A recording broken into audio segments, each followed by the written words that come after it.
يا رب أسألك التقى في كل حال. اپنے ان پنکھوں کو دیکھیں،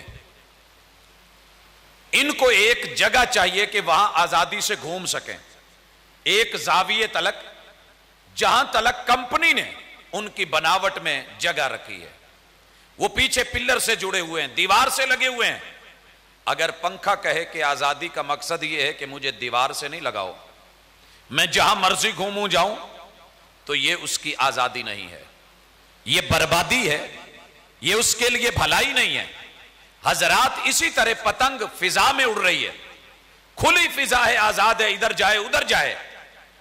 لیکن اگر وہ یہ چاہے کہ جس ہاتھ میں میری ڈور ہے وہ بھی چھوڑ دے اور میں ٹوٹلی آزاد ہو جاؤں، تو اگلا پل اس کی واپسی کا ہوتا ہے.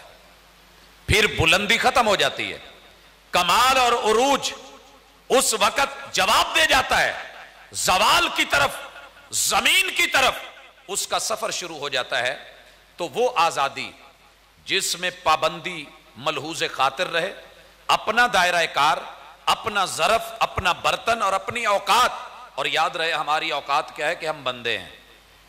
اللہ نے جو زندگی دی ہے وہ عاریتن ہے، ادھار ہے، امانت ہے، ہم نے لٹانا ہے، اور سفر ایک بار ہے، موقع دوبارہ نہیں ملنے والا. تو اس میں رہ کر کے اپنی زندگی کو بندگی کی حدود اور قیود میں رہ کے آزادی کے ساتھ اللہ کے احکام کو فالو کرنا ہے، اور جہاں سے رب نے روکا ہے رکنا ہے.